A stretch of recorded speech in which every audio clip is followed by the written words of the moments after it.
Arkadaşlar kanalımıza hoş geldiniz. Evet, yeni bir videodan hepinize selamlar dostlar. Selamlar. Size de selamlar. Selamlar. Bugün yanımda harika bir konuğum var dostlar. Orta Doğu ve Balkanların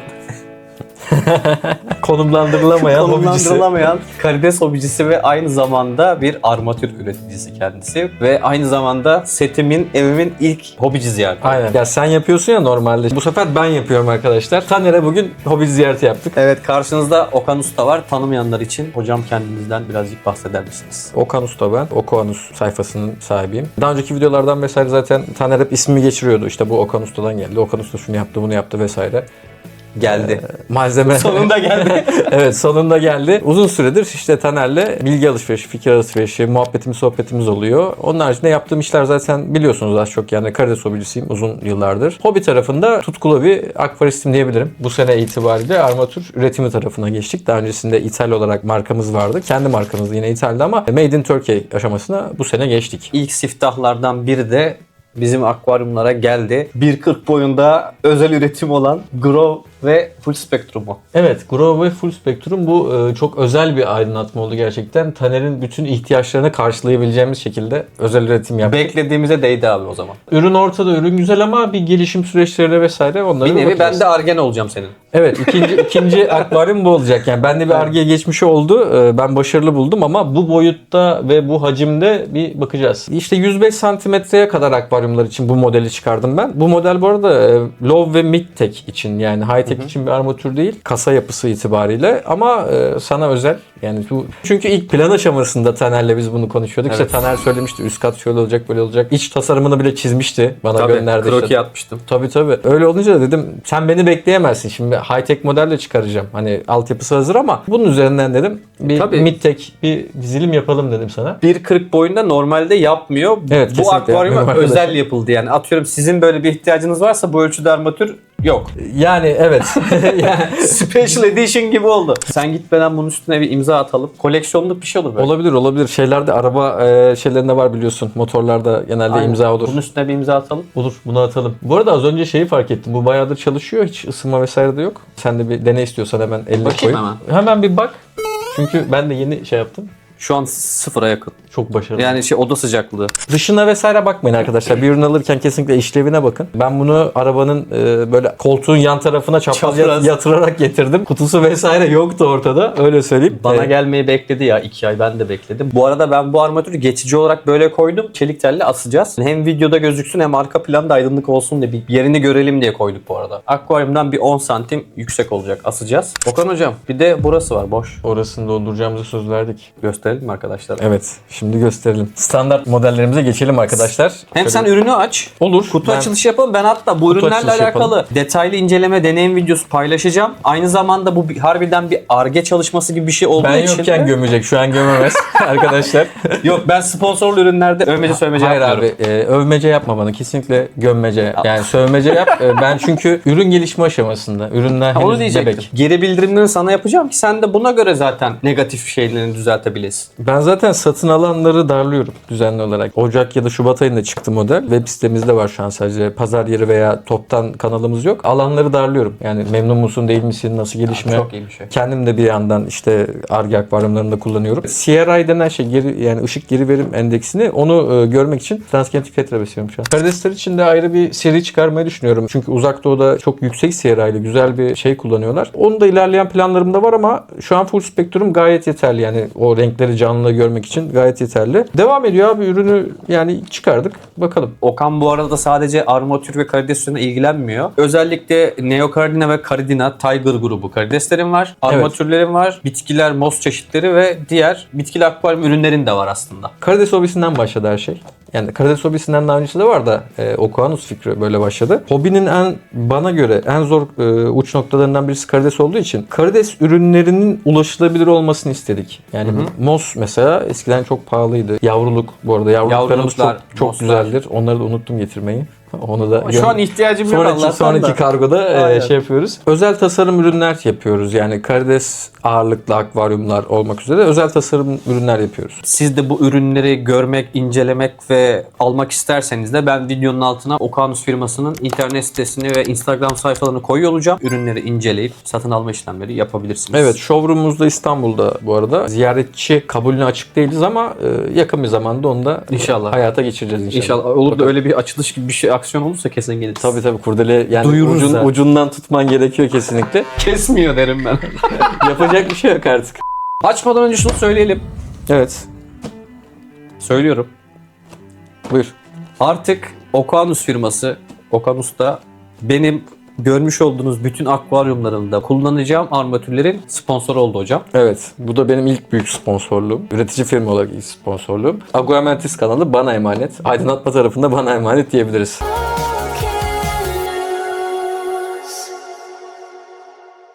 Ayrıca yeni çıkacak seriler de olacak. Tabii. Yani onlar Hem mid-tech hem high-tech, basit akvaryumlar. evet yani askılı modellerimiz çıkacak, ayaklı tekli modellerimiz çıkacak, flex modellerimiz çıkacak. Onları da şöyle piyasaya çıkmadan önce büyük ihtimalle sende olur.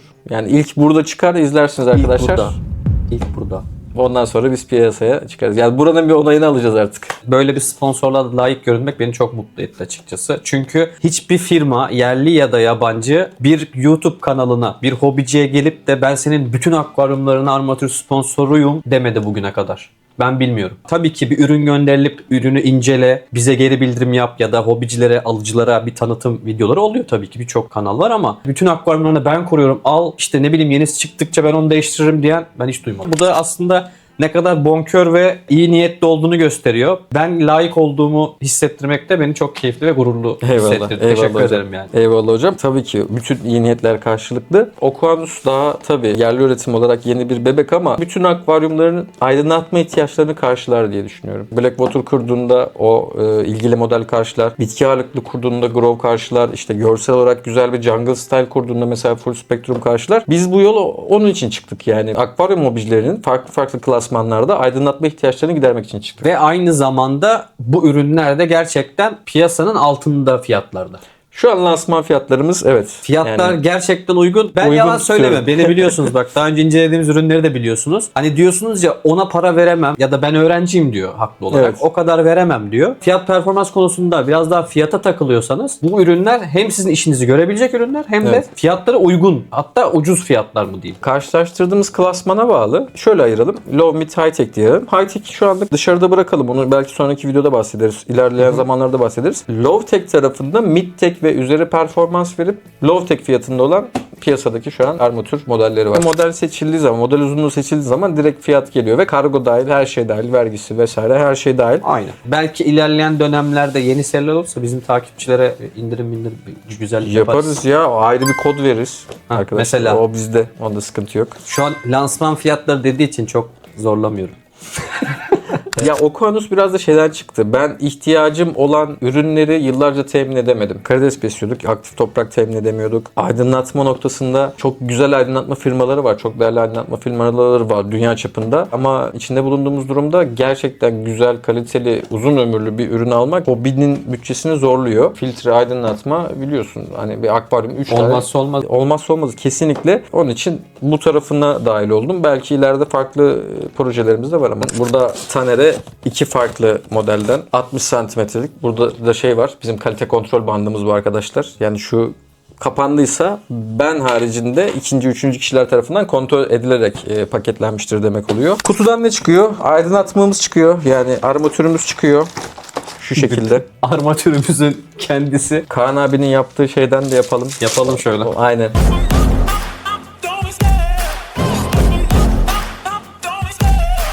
Kaan abiye Arkadaşlar. söyledim ben bu arada. Abi dedim o poz olmuyor. Şey dedi. Onun sırrı şapkada. Öbür türlü kel parlıyor dedi. Doğru diyor yani. Benim Evet, kafa olabilir. disko topu gibi oluyor bazen.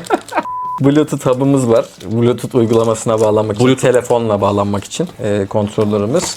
Uzatılabilir ayakları var. 12 santime kadar uzayabiliyor. Yani bu mesela 60 santimlik model. Siz bunu 72'ye kadar kullanabiliyorsunuz. O da diğer armatürümüz. Evet. Onda gri kasadan. Şu an 2 renk çeşidimiz var. Biri gri, biri siyah. Kasalarımız 60-63 eloksallı alüminyum. Yani Ne demek? koruyucu bir tabaka oluşturuyor üzerinde. Çünkü sadece su buharı vesaire paslanmaya yol açmıyor. Yani farklı etmenler var. Sen burada mesela gübre kullanıyorsun abi. Gübrenin de bir buharı var. Yani o paslanmaya yol açabilir mesela. Yani dışı da daha güzel gözükür. İşte şey olarak, parlaklık olarak vesaire. Siyah modelde akvaryum tasarımının tarzına göre, yani mesela siyah bir mobilya kullanmıştır. Siyah çerçeveler Ben mesela kullanmıştır siyah vesaire. çerçeveler hoşuma gidiyor. Hoş, bunlarda mecburen gri almıştım daha önce ama siyah bence daha şık duruyor. Tabii bu yani zevkinize Tamamıyla göre şeye değişiyor. bağlı. Zevk meselesi. Yani akvaryum göz seviyesinden aşağıdaysa ilk görünen şey. Birincisi manzara, ikincisi armatür görünüyor. Onun için biraz daha dikkat ettik. Bu iki model arasında fark var mı şimdi? Bu iki model arasında şöyle, renk haricinde de şimdi farklılıklarımız var. Onlardan da bahsedelim bu arada. Bu full spektrum modelimiz. Olayı şu. Basit bitkileri yetiştirebilirsin. Mid-tech'e kadar bir aralığımız var. Sağlıklı bir puan oluşturabilirsin. Yani akvaryumun devamlılığı konusunda. Renklerini güzel şekilde görebilirsin. CRI değeri daha yüksek mi diye. Evet, yani içerdiği dalga boyları daha değişken. Bunun içinde mesela yeşil dalga boyu var. Yeşil led çiplerimiz var. Onda yok. Yani yeşilin de akvaryumda parlama endeksi var. Parlama derecesi var. Onu arttırdık. Mesela kırmızı ve mavi de kullandık. Ve dalga boyları da yani yüksek. Ya yapay hiçbir şey sevmiyorum. Küçüklükte de akvaryumlarımda vesaire plastik yel değirmeni, plastik yapay bitki vesaire hiç koymazdım. Photoshop'la oynamadım. İşte telefonun pro modlarıyla bile oynamamıştım yani. Ben sürekli doğal tercih ediyorum. Bunda da onun için gözüm ne görüyorsa onu yansıtsın. Low-tech bitkiler için de gayet yeterli oluyor. Bu full spektrum modelimiz öyle. O zaman... Aslında buna color diyecektik. Yani renk diyecektik ama güneş ışığına en yaklaştığımız modellerden biri olduğu için buna full spektrum adını verdim. Ona geçelim. Eloksallı kasa arkadaşlar. Siyah eloksallı. Eloksal severiz. Grow'da da direkt amacımız bitki büyümesi arkadaşlar. Grow'u çok zor seçtim abi. Grow'da çünkü 20 farklı çip çeşidi varmış. İşte genelde biliyorsunuz seralarda bitki büyütmek için kullanılıyor. Evet, bir seraya baktığın zaman direkt mor veya olur. Doğal rengi yakalamak için, yani akvaryumda o kırmızımsı, o kasap ışığı hissini biraz daha azaltmak için bunu özel seçtim. Grow noktasında şöyle çok farklı ledler denedim, çipler denedim. Çünkü her bir çipin kendine göre farklı bir dalga boyu değeri var. Biri mesela çiçek açan bitkilerde işe yarıyor. Birisi daha fazla sürgün vermesi için. Belki. Evet, o noktada inceledim. Avrupa'daki seralardaki bu kullanılan Grow çipleri inceledim. Yani çok büyük markaların da çok bilindik şeyleri, Samsung'un vesaire. Şimdi marka vermeye başladım yine. Bugün isim de vereceğim arkadaşlar. Geçen videoya baktım da. Mesela Samsung çok büyük bir grow chip üreticisi. Hangi dalga boylarını kullanmışlar? Onlara baksın. Akvaryuma uyarlamaya çalıştım. Başarılı olduğunu düşünüyorum. Telefon molası. Evet, bir telefon molası. Baban arıyor. Babam mı arıyor? Ver. Babam arıyorsa açacağız, yapacak bir şey yok. Evet, bugün benim doğum günüm hacı. 23 Mayıs. Doğum günü hediyesi olarak bana gelmem de. Doğum günü kutlu olsun. Eyvallah hacı. Çok sağ olasın. Telefon molasından geri döndük arkadaşlar. Yani bitkiyi büyütmek ve doğru formu yakalamak için bunu tasarladım. Bu arada iç dizgileri, led çipleri bizim tedariğimiz, dizgiler bizim tarafımızdan yapılıyor. Yani direkt bu nokta biraz sert olabilir ama hırdavatçı ledi dizip hani ben armatür yapıyorum diye çıkmadık bu yola.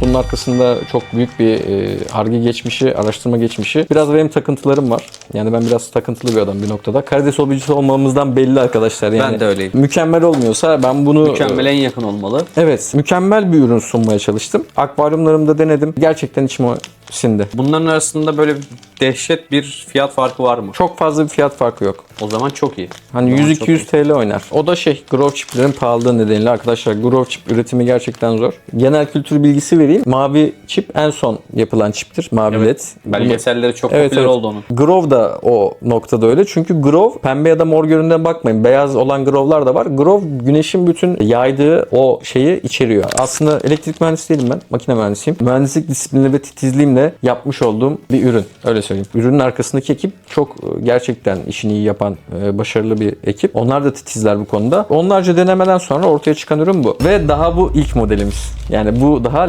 low ve mid-tech modelimiz. İlk adım buysa. İlk adım buysa çıtayı çok yükseğe Sonrakileri koyduk. siz düşün. Arkadaşlara şeyin spoilerını, bilgisini verecektim. Sizin bildiğiniz bütün armatür üreticileri, yurt dışı, yurt içi birçok kişiyle iletişim halindesin. Bazılarıyla da teknik olarak sürekli işbirliği yaptın yani zamanında. Tabii.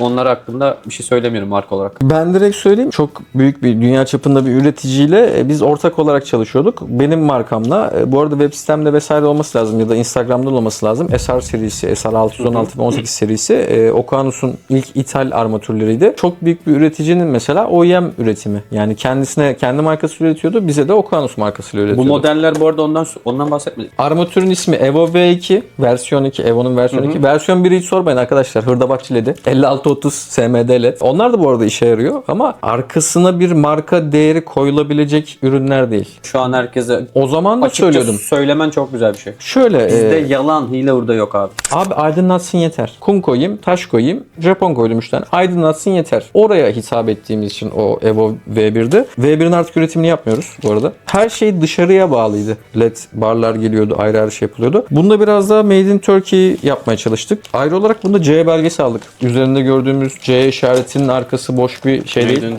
Turkey. Made in Bu Turkey arada değil. artık Türkiye olmadı mı ya? Türkiye oldu ya. Biz bunu yaptığımızda Türkiye'de galiba. Yani ben bundan dışındaki naylondan bayağı bir aldım arkadaşlar. 200-300 kilo şey var elimde. Naylon var. Bir süre daha Türkiye.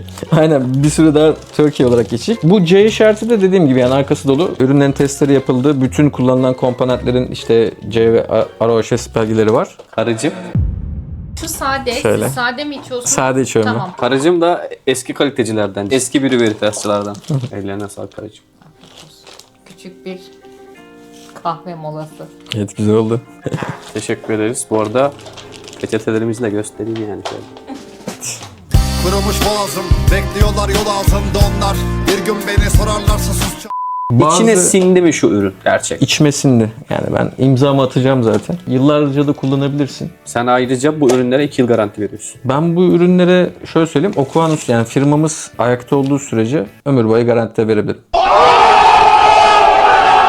Adam daha ne desin abi? LED'in bir çalışma ömrü var. 40 bin 50 bin saat civarı. 50 bin saat boyunca sen bu armatürü kullanır mısın? Günde 8 saatten hesaplarsan 5 yılda da 10 yıl yapıyordu. Tam olarak hatırlamıyorum da. 10 yıl kullanır mıyım emin değilim yani. De iyi bir hobici zaten çok sık akvaryum bozuk değiştirir. Ben sana zaten bunun için yeni modelleri bu yıl içerisinde çıkartırım. Aynen kasalar vesaire içerik değişecek, yeniler gelecek. 2 yıl garanti yani standartlardan bahsedelim. Evet. 2 yıl garanti yıl zaten garanti. biliyoruz. Üretim hatalarına karşı birebir değişim. Bu arada şey de birebir değişim. Biz üretici olduğumuz için arkadaşlar bütün malzemeleri hani biz yapıyoruz, temin ediyoruz. O konuda arıza vesaire durumlarında hiç kafada bir problem olmasına gerek yok.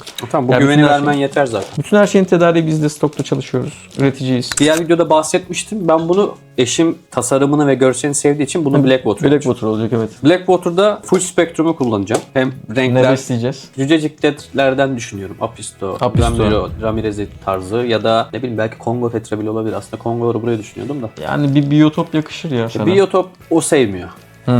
Yani o posalı Blackwater'da ama şey. çok doğal bir görüntü istemiyor yani. He. Ben de açıkçası hem tasarımlı olsun ama Blackwater olsun. Hani böyle posalı mosalı çökeltili şeyler çok olmasın. Öneri yapayım mı? Vahşi betalar. İlgilenir misin? İlgilendim aldık atladı işte. Heh, hatırlıyorum. Maçensis vardı. Tekrardan düşünür Şu müsün? an düşünebilirim ama şimdi bu akvaryum 110 litre bandında falan. Şimdi 100-110 litrelik bir akvaryumu da bir çift balığa ayırmak istemem açıkçası. O yüzden hani birazcık fazla canlı olsun. Yani yavru büyüten bir şey istiyorsun değil mi? Apisto Yok gibi ya da- aslında şöyle yani ben zaten buraya bir alacağım balığı yavrulatma çabasına girerim bu işlerin bittikten sonra. Onları tabii. ayırırım burada. Hobinin Bu güzel akvaryumda yanı o. olmaz. Yani Bu akvaryumda olmaz ama en azından hani bir sürü olsun. Bir kalabalık Raspora olsun. olabilir. Benim mesela en sevdiğim Burada düşünüyorum. Galaxy Raspora düşünüyorum. Kongo Tetra düşüncem var ama akvaryum alçak 30 santim bunun yüksekliği.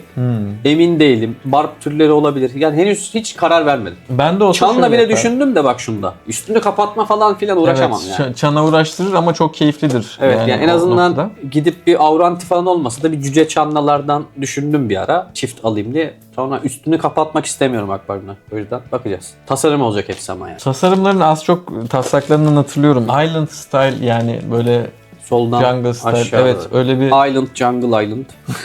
yukarı doğru bir şey Dışarı olursa- çıkıntı bile Evet verebiliriz. öyle bir tasarım olursa böyle suyda hatta 20 santim seviyesini tutarsan Bak ben son videoda söyledim. Sen izle atlamış olabilirsin. Şimdi burası Blackwater olacak. Bunda dediğim gibi full spektrumu kullanacağız. Burası bitkili Devamı olacağı olacak. için Grove'u burada kullanacağız. Burası böyle yin yang gibi, buradan bir geçiş vermeyi düşünüyorum. Tasarım Yukarıdan konusu, düşünme. İçeriden düşün. içeriden Şey de olarak. şöyle atıyorum. Buraya böyle dağ formu verip sallıyorum, Dragon Stone'larla birleşiyor. Şuradan çıkıntı da verebilirim. Ya da bir ağacın kökleri burada. Bonsai ağacı gibi bükülmüş, S çizmiş. Evet, buradan devamı orada büyümüş. kafa olmuş gibi. Kökü burada ama ağacın yaprakları burada. Hani doğaya bakıyoruz ya tasarımda ya da işte esinlenirken. Blackwater'da ormanın alt tarafı olur. Yeşil Evet, burası içermeyen. toprağı temsil ediyor. Evet. Kökler buradan. Evet, evet. Ağaç buradan geliyor, yeşeriyor gibi. Yani çok güzel bir Felsefik kompozisyon. de olur diye düşündüm. Yin Yang felsefesi gibi düşündüm. Bakacağız. Kesinlikle çok güzel düşünce. Şu an yani bana da bir istek verdin. Böyle bir şey Hani yapılabilir. Yin Yang. Emin değilim. Benim biraz spontane gidiyor tasarımlarda. Şöyle bir torba bol vitis gönderip sana böyle ormanın Bakarız. yapraklarına Hardscape'ine bir başlayalım. Zaten uzun sürer o. Ona bakarız. Dediğim gibi Grove'u kullanacağız. Evet, Ben bu bu armatürleri tarafta- bu arada setin altına koymayı düşünüyorum. Gözükmeyecek karşıdan baktığımızda ki bence çok güzel bir şey yani yer kazanmak. Takalım mı? Yerinde görelim mi?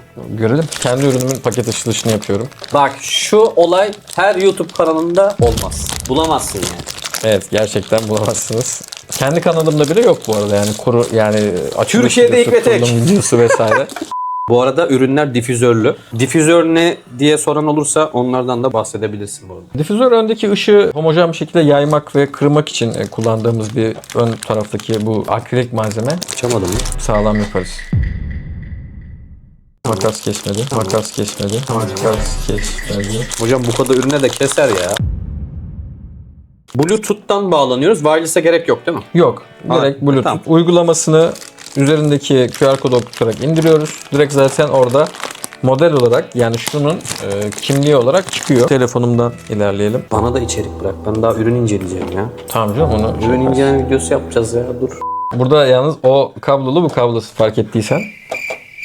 Bu jacklı o kablolu. Aa, dikkat etmedim. Kullanıcı deneyimi olarak sana gözüne hangisi daha hoş geldi ya da hangisi daha kullanışlı Benim geldi? için çok fark etmiyor da mesela ben bir kurulum yapacak olsam, sök tak basit olsa bunu tercih ederim. Ne bileyim bunu asacağım tavana diyorum ya, kabloyla uğraşacağım gibi. Evet ve uzatma vesaire kullanıyorsan kablosunu uzatıp Bunu- istediğin gibi Daha yapabilirsin. avantajlı. Ben bir şey diyecektim de unuttum ya. Jack ve kablo olayını Ar-Ge aşamasında karar veremediğim bir şeydi. Sen karar vereceksin abi. Jack mı olsun, şey mi Ha. olsun model diye. İkisi de bizim için uygun. Yani benim için uygun. Üretimleri vesaire uygun. Yani ne bileyim saklarken, kargolarken burası da bükülüp oynuyor ya. İçerisinde hiçbir bağlantıya problem olmuyor. Şu da avantajlı gibi geldi bana. Bu arada ben de kanalda belki ilk defa siyah dışında bir tişörtle Ben bugün biraz rahatım arkadaşlar. ürün sahibiyle ürün inceleme bak. Bunu kaç tane YouTube kanalında izledin? 0. Pardon, Kaan abi incelemişti. Olsun. Yine de ben 0 diyeceğim.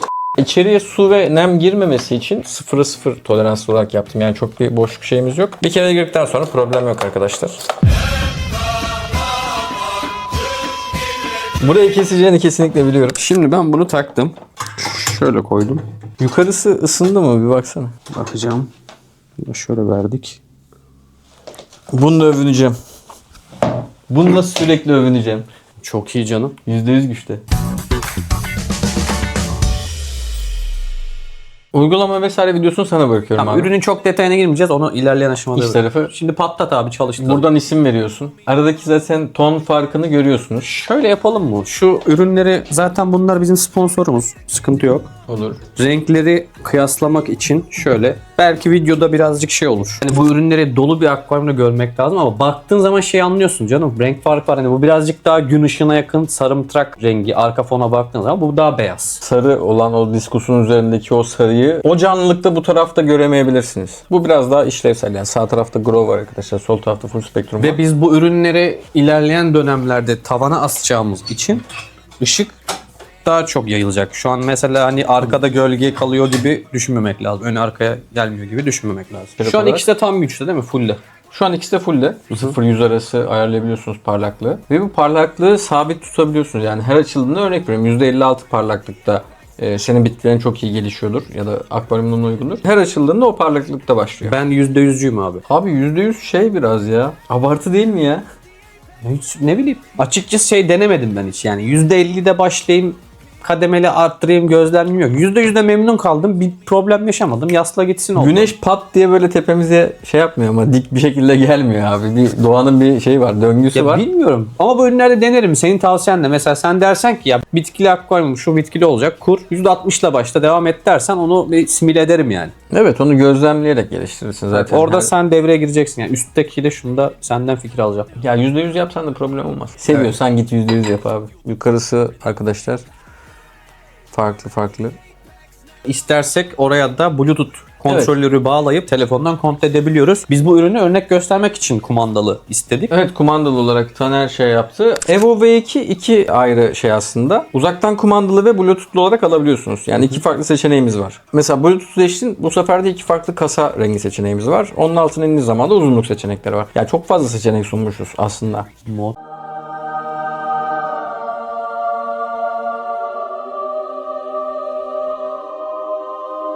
On farklı parlaklık seçeneği de var şu üst tarafta. Şöyle bir şey söyleyebilirim. Ben mesela bir tane akvaryumum varsa kumandalı kullanmak daha mantıklı. Yani evet. Öbür türlü telefona bağlanayım da onu bağlanırken bekle. Bluetooth'unu açsın. Eşleşmiyor bazen. Uğraş dur. Ama evde girince pat pat aç kapa yapıyorsun. Ama birden fazla akvaryumunuzda böyle bir ürün kullanacaksınız. Telefondan kontrol etmek daha mantıklı.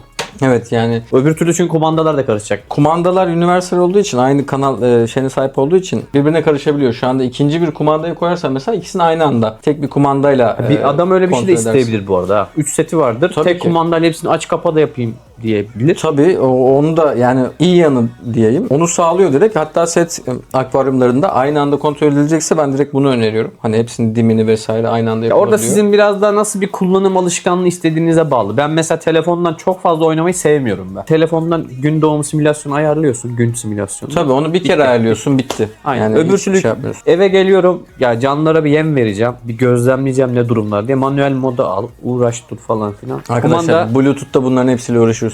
Yani Maalesef. siz ne isterseniz nasıl bir bizde her türlü Evet, seçenek bizde var her ikisi türlü içinde. seçenek var. Bu ne? O bizim SM Lite kutusu. Askılı bir modelimiz de vardı bizim. Daha önce yine Full Spectrum ve Grow olan. Bu arada hala onu da üretiyoruz. O biraz daha e-ticaret kanalında hızlı giden bir ürün. Bunu açmayayım o zaman. Bu kutu Aç açılışında, kutu açılışından patlatalım. Ne Açayım. olacak, aç. Yani Lan sizin için açıyorum tekrardan abi. kapatıp şey yaparsın, kutu açılışı yaparsın. Kaliteyi burada anlayabiliyorsunuz. Öyle bir sticker kullanmış ki açamıyorum. Bunda Grow, Full Spectrum. Bunda sadece Evo V2 yazıyor. Bu ne? O sana özel. İkisinin birlikte olduğu şu üsttekiyle aynı. Yani Bu hem full standart spectrum- ürün değişiyor. değil. Yani hem full spektrum hem grow alamayacaksınız. var. Ben ayarlayacağım arkadaşlar onu ileride. Bu hem bitki geliştiriyor hem canlıların rengini güzel gösteriyor. Yok, o sana özel. Ar-Ge armatürlerimizden. Yani hepsini içeriyor. Tamam, off the record konuşuruz bunu. A few moments later.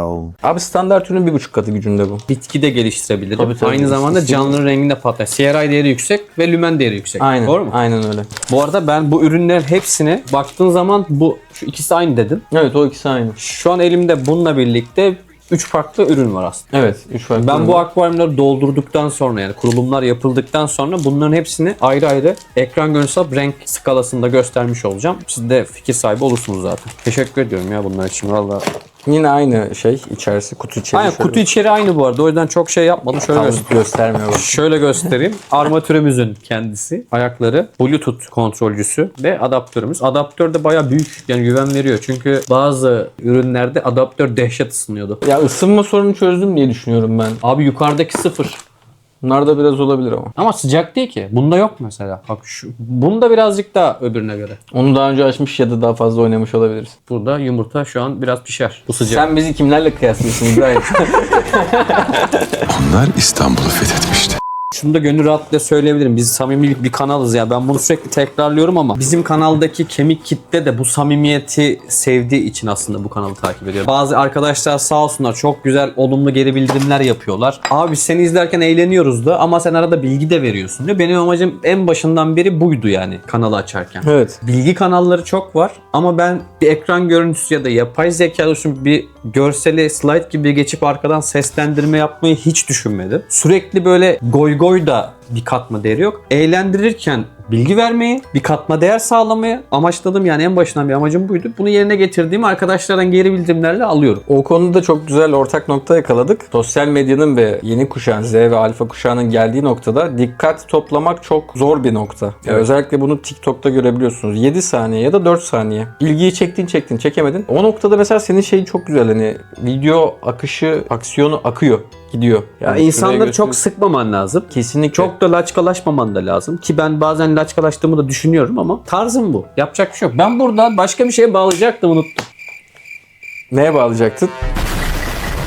Ha, samimi bir kanalsın. Samimi bir topluluğu. Şuradan bağlayacaktım. Bu beni kendimi ya da kanalımı övdüğüm için değil. Aslında burada finalde final noktası sana getireceğim de. Bunu rahatlıkla size aktarabilmek için bu girizgahı yaptım. Biz seninle aslında bu noktaya gelmeden önce de sohbetimiz vardı. Evet. Arkadaşlığımız vardı. Şu anki videonun temeli de yani sponsorluk ya da ürün maddi şeyler değil. Biz bir noktada bir yere gelecektik zaten. Aynen. Yine unuttum. Ben devam ettiriyorum buradan. Arkadaşlar Senin ne o söver gibi senin diye. Ben bu ürünü sizlere kullanıcı deneyimi olarak aktarırsam çok fazla teknik bilgiye bu arada. Ürünü yaptığım için, Ar-Ge tarafını geçtiğim için vesaire. Ürünün datasheet'i var yani web sitesinde. O kadar fazla teknik bilgiyi veren başka hiçbir armatür markası yok. Her bir LED'in dalga boyundan, geri verim endeksinden işte özellikle Grove'un şöyle bir tablosu var abi. Verim değerleri. diğer firmalar vermeyebilir ya. Belki kopyalanma kaygısı vardır. Bilmiyorum. Bahsetme zorunluluğu olmadığı için inisiyatifine kalmıştır adam. Gülüşe zoom alalım. Bilmiyor da olabilirler. Yani dünya çapında basıyorum bu arada. Türkiye'deki hiçbir firma için hani şey yapamam. Türkiye'de bu arada çok değerli üreticiler var. Yasin'in benim armatürün o çektiği shorts'un altında birisi bir yorum yapmıştı. İşte şu markalara göre fiyat performans ürün diye. O markalar çok değerli markalar. Yani çok severim sahiplerinde işte üretenlerinde vesaire. Muhabbetim yok. Benim de çok fazla Bu arada muhabbetim şey yok. yani- Birebir tanışmışlığım olmayanlar bile var Ben ama yapılan işe bakıyorum ben. Marka bazında hiç kimseye şu ana kadar kötülemedim ama bir ürün kötüyse de kötü derim abi. Demin aslında nokta ona getirecektim galiba. Galiba diyorum, hala emin olamadım. Senin şu an burada bahsettiğin samimiyeti, şu an anlattıklarımız hem sohbet kısmı hem ürün kısmında bu samimiyet ve senin anlattığın real şeyler mutlaka size geçmiştir, geçecektir. Yani. Tabii yani ben şu an şöyle bir böyle bir rahat şeyle yapmazdım Evdeyiz. yani. Ürün İlk defa bir misafir geldi setimize. İnşallah kurulduktan sonra da uğrarsın be. çok resmi tarafa geçmek istemiyorum. Kamera arkasında bir ürün tanıtırken resmi ve şey dilli olmak istemiyorum. Çünkü ben de hobinin içinden geliyorum.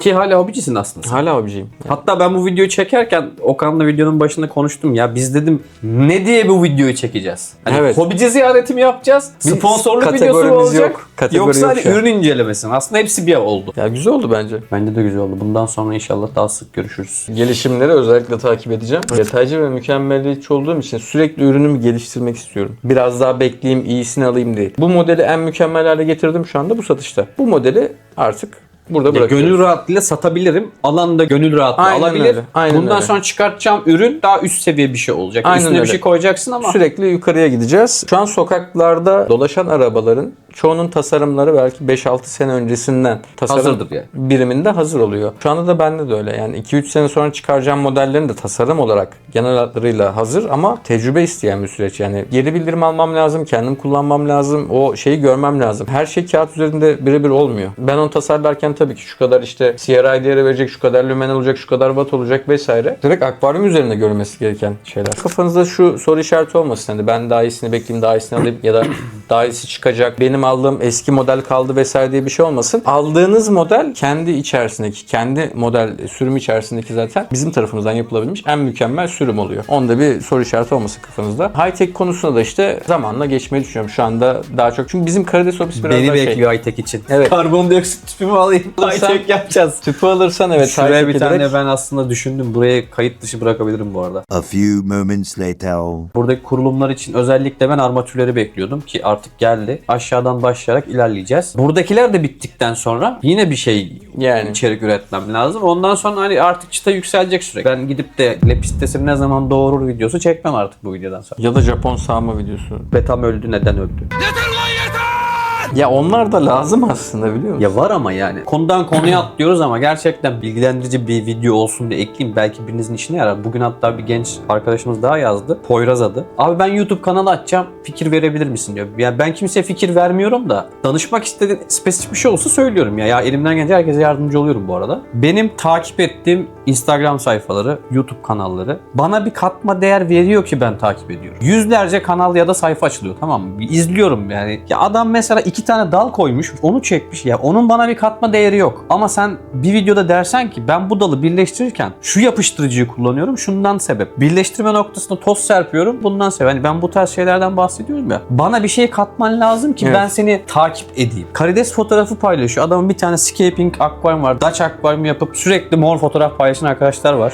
O sensin belki de. Seni takip etmemi gerektirecek bir durum yok. Sen armatürünü mora alıp sadece onu paylaşıyorsun gibi. O yüzden bir içerik oluşturacaksanız, bir kitle elde etmek istiyorsanız bir şey katmanız, vermeniz lazım. Bu eğlence de olabilir bu arada. O an tüketilebilir bir şey değil. Sürekli tüketilebilir bir şey vermeniz gerekiyor. Kalıcı bir şey yapacaksanız sosyal medya anlamında onu da yatay yapmanız lazım. Dikey olan, shorts olan, reels olan her şey yani unutulur gider. Bugün sizi 3 saniyede kaydırırlar ama 20 dakikalık, yarım saatlik dolu dolu bir video yaparsan 10 yıl sonra da izlenir. Tabii yani şu anda Sen ölsen de bir miras gibi kalır YouTube kütüphanesine.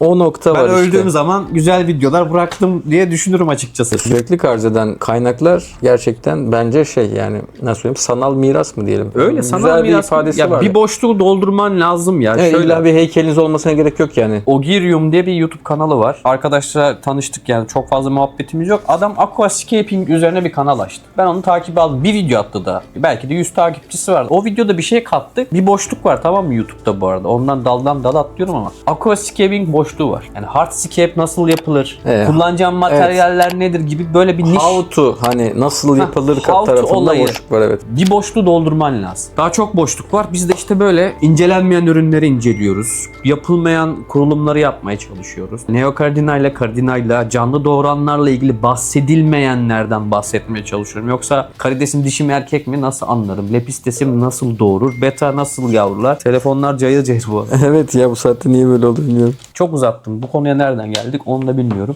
Konuyu toparlayalım. Abi nereden nereye? Niye yine ne Bu oldu sene ya? çok aktif olmaya başladım hobi tarafında. Daha öncesinde de karides hobisi yaparken de çok aktif biriydim ama çok göz önünde olmak istemiyordum. Önce Yasin'le, sonra senle. Kamera karşısına bu sene çıkmaya başladım. Hobinin gidişatı dış etmenler nedeniyle, yani nasıl söyleyeyim, ekonomik sebepler, işte insanların dikkat dağılmasına yönelik nedenlerden dolayı bir durgunluk seviyesinde. Pandemiden bu yana zaten bir aşağı doğru gidiş vardı. Bu sene iyileşmeye başladı. Ben biraz daha ileri gideceğini, iyileşeceğini düşünüyorum. Hem donanım tarafına hem de bilgi tarafına ihtiyacımız var. İçerik olarak ihtiyacımız var. Biz elimizden geldiğince soruları zaten cevaplamaya çalışıyoruz, yardımcı olmaya çalışıyoruz. Onun haricinde de bence sadece bu tarafta kalmayıp akvaryum topluluğu tarafında bir şeyler yapmaya artık yavaş yavaş başlarız. Ben hobici olarak yani elimden geldiğini yaptığımı düşünüyorum. Fuara geldin mi? Petzo'ya gelmedim. Petzo'ya geliyor musun? Yani Hayır ama hiç geldi mi? Hayır ama iyi ki de gitmemişim diyorum. Pet Zoo'da arkadaşlar yok. Akvaryum üzerine bir şey çok yok. az. Geçen sene davetiye bastırdım internetten. Bazı sebeplerden dolayı gidemedim. Sonra baktım ki sadece Lepistes Derneği varmış yani başka. Evet, Lepistes Derneği var. O her sene katılıyor. Her Serkan sene Çilek. katılıyor. Yeri de belli. Bu sene de onlar vardı. Crystal Pro vardı galiba. Bir iki firmayı duydum. Gördüm ya da Instagram'da o kadar. Hani önceki böyle bir sene Atakan Pet Shop da vardı. O zaman hatırlıyorum. Ya da Bozkar mı vardı? Bilmiyorum. Hani ya ben de gittiğim zaman açıkçası söyleyeyim süs tavuklarına bakıyorum. yani bir şey yok. Sadece Yok. akvaryum üzerine yapılabilir. Toplanılabilir. Ya burada aslında lafı şeye getirecektim. Ben bir hobici olarak ki ben her zaman amatör bir hobici olduğumu söylüyorum. Yani hemen hemen her videomda amatör Ben de olduğumu öyle. söylüyorum ki. Öğrenci Bana videosu. sövmeyin diye yani, anladın mı? Yanlış bilgi verdiğinde söylemeyin diye kendi garanti alıyor Aynen. arkadaşlar. Tık oluyorum. Burada aslında senin gibi, Okeanos gibi firmalara aslında biraz daha görev düşüyor bence. Evet. Ürünlerinizi kaliteyi arttırarak, bunları gerekirse reklam vererek, sponsor olarak yani insanların bazen gözüne sokmanız gerekiyor. Bunu hani bana armatür verdin, git Ahmet'e de ver diye söylemiyorum ama ya böyle bir şeyler de var. Ürünü yapmak yetmiyor. Kullanıcı deneyimini lazım. gösterip yansıtmak gerekiyor. Evet. Mühendislik kökenli olduğum için benim çok fazla o şov tarafı, yani o şey tarafı yok. Kamera karşı tarafı yok. Onun için ben kullanıcılardan veriyi analiz ederek devam etme taraftarıyım. Ürünü deneyimleyin. Hani geri bildirimlerinizi direkt yapın. Her türlü şeye açığız. Bütün yasal izinleri vesaire hepsi zaten tamam. Standartların da üstünde bir ürün yaptığımı düşünüyorum. Tabii ki belli bir noktaya gelmiş olan ürünler var. Dünyanın en iyi armatürü de ülkemize ithal geliyor. Şimdi şey gibi olmasın, gösteriyoruz da. Abi Bu değil, bu değil. bu. Bu değil, bu değil. Chirros gerçekten çok güzel bir şey. Söylemedim bak. Kaç dakikadır kayıt yapıyoruz. Ağzımdan Chirros çıkmadı, gitti Chirros dedi ya. Hiç fark etmez. Gerçekten sağlam ve kaliteli bir ürün. Onun haricinde ülkemize gelen çok da yani güzel markalar da var. Chirros dedin, ortalık çıkarıştı. Abi beğeniyorum. Yani gerçekten. Sen bu arada Chirros'ta da işbirliği yaptın daha önce, görüştün. Yani Chirros'ta da şöyle okanus.com'da biz Chirros'ta satışa sunmaya başlayacağız. Şey tarafına biraz Bana daha Vivid geçiyoruz. 4 ayarlarsın artık. Vivid 4 şu anda büyük ihtimalle şeydir ya. Ar-Ge'cilerin bilgisayarında şu an kasası çiziliyordur. Çıkma zamanını direkt söyle. 2028-29. 2030'da gelir o bana. O zaman Ya, kanal Vivid 100.000 abone. gerçek güzel bir armatür olmuş bu arada. Güzeli de gerçekten güzel derim. Gerçekten çok güzel markalar geliyor. Ülkemizde de çok güzel markalar yapılıyor. Bu şey çok fazla rekabet eden firmanın olması hepsini geliştiriyor. Kaliteyi arttırıyor abi. Kaliteyi artırıyor abi. Sonuç olarak hobiciye yarıyor. Okan Usta diyor ki abi temelde, bak kardeşim ben elimden gelen senin alabileceğin bütçe dostu ve senin işine yarayabilecek maksimum verim alabileceğin şunu yaptım diyor, tamam mı? Aynen öyle. Ben diyor bunu çıkarttım. Evo serisini çıkarttım. Rakip firma belki bunu alıp sökecektir de, bakacaktır da mesela. Taner LED firmasıyım. Taner LED alacak bunu abi. Sökecek. Okan ne yapmış diye. Okan bunu böyle yapmış. Ben bunu böyle yapmalıyım diyecek. Aynı şey her şey için geçerli bu arada. Çıta yükselecek sürekli yani. Rekabet artacak. Biri fiyatı kısmak durumunda kalacak. Sen onu alacaksın gibi bir şeyler olacak. Alıcıya her türlü yarıyor yani. Eğer batmazsak şöyle söyleyeyim. Batmaz da çıkarsak Allah korusun. İşin işletme yönetimi tarafına bakarsak, ya şimdi düşük karlı ürün satmak da kötüdür. Bir üretim giderim var, genel giderlerim var vesaire. Sen bundan para kazanmak zorundasın tabii ki. Yani. Tabii ki ben bunu yani kesinlikle Sen bunu para kazanmak zorundayım. keyfi- Bunlar lansman fiyatları arkadaşlar. Burada o kadar da şey değiliz. Ürünün bir değeri var bu arada. Bir yıl sonuna kadar büyük ihtimalle şey ama yani uygun fiyatlarda tutacağız. Lansman ürünü olduğu için. Hani batmazsak Batmazsan bu videoyu izleyen bir takipçimize bir armatür hediye edelim. onları yaparız. Bak, Şimdi yapalım bak. şimdi yapalım. Problem. Hatta Taner'e özel olarak gelmiş şu. Onu mu? Arkadaşlar Tamam yapalım, sen bana büyük gönderirsin. 30'luk işte Verelim yani. bunu. Bunu direkt vermem. Bu özelde. Ha, bu özel. Şeyde.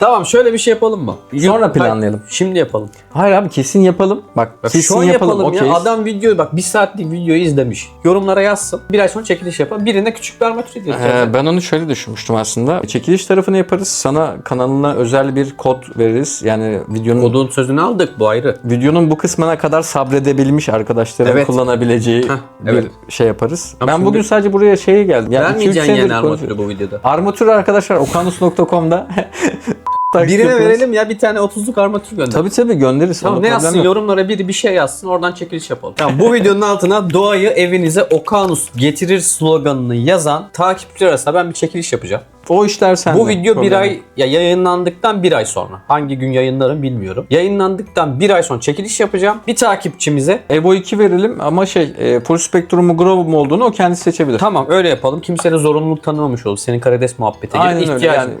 Tamam, Gerçekten ihtiyacı olan 30'lu da sınırlı kalmayız yani. Ama 140'lık 150'lik istemeyin o arkadaşlar. kadar da değil canım. Ya 30-50 santim arasında Tamam. bir armatür veririz. Bu videonun altına doğayı evinize Okanus getirir sloganını yazan takipçimiz arasında bir çekiliş yapıyoruz. İhtiyacına göre 30 ila 50 santim arasında bir armatür göndereceğiz. Armatürün modelini de rengini de kendi seçecek. Yani Evet. illa bu diye Evet dayatmıyoruz. kasa rengini ve modelin Grove mu full spektrum diye kendi seçebilir. Anahtar mı işte aç kapa anahtar mı Bluetooth mu? Kumandalı mı? Ya cevap mu? abi girdin okanus.com'a oluşturdun şeyini geldin ödemeyi yapmıyorsun bana gönderiyorsun Ekran üstü abi ben bunu istiyorum bunu diyorsun. istiyorum diyorsun Atıyorsun. gerisi bende. Aldım bak, ben daha ne yapayım ya size? Ben daha ne yapayım ya? Ağanın eli tutulmaz ya. Ben bugün aslında demiştim karides veririz diye şey yapmıştım. Karidesi verdiniz zaten. Ya karidesi verdik evet ya. Ben sana karides vereyim.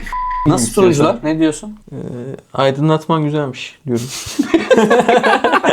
A few moments later. Evet, armatürümüzü aldık. Daha sana 3 tane daha göndereceğim 30'luktan. Onun haricinde var mı başka eksiğin yediğim bir şey? Bir tane Şuna. içerideki akvaryum için istiyorum. Onu yeni kasa yapsam olur mu? Harika olur. 3.30'luğun hazır. Onu zaten göndereceğim bu kasadan. Oraya da bir 45-50'lik şey yaparız ne zaman istersen. Teşekkür ediyoruz. Bu kadar mıydı video?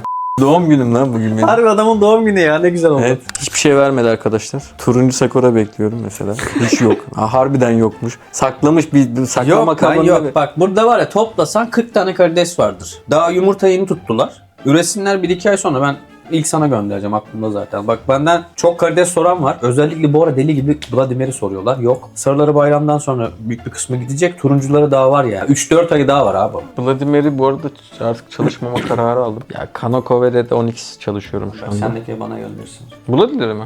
Gönderir, sıkıntı yok. Güzel sohbetin için teşekkür ediyoruz en başta. Eyvallah hocam. Çok İkincisi benim samimiyetime, naçizane anlatımıma, kalite dersen kaliteme güvenip bana böyle bir sponsorluk hediye ettiğin için ben çok teşekkür ederim. Gurur duydum mutlu olmaktan ziyade. Yani böyle bir şey yapmak benim için çok gurur verici. Teşekkür ederim bu arada. Deneysel her türlü şeyi açığız. Geldiğin için ayağına sağlık. Benim de ilk misafirim oldun bu setin Evet, önünde. setin ilk misafiri ben oldum arkadaşlar. Çok güzel içerikler çıkar buradan. İnşallah bakacağız. Mutluyum. Evet. Ayağına sağlık. Sohbet için de teşekkür ederim. Ürünler için ayrı teşekkür ederim. Bundan sonraki süreçte de zaten işbirliğimiz devam edecek. Evet, sürekli. Geri bildirimlerimiz devam edecek. Aklına bir şey takılan arkadaşlar Taner'e de bana da mesaj atabilir ya da işte videonun altına yorum olarak yazabilir. O noktada ikimiz de şeye açığız. 2 yıldan beri benim YouTube'dan bir tane dönüş yapmadığım yorum yok. Instagram'da mesaj atıp da bir tane cevap vermediğim insan yok. Adam selamun aleyküm diyor. Aleyküm selam diyorum, onu dönüş yapmıyor falan. Merhaba diyor, merhaba diyorum, adam yok. Evet, öyle. Onlara bile dönüş yapıyorum, merak etmeyin yani. Biraz düz mantık bir adamım ben. Soru ne? Cevap bu. Yani bu kulağı buradan Soru soruyu tutabiliyorsan- üretiyor. Sen bir soru sorup cevabını aldıysan,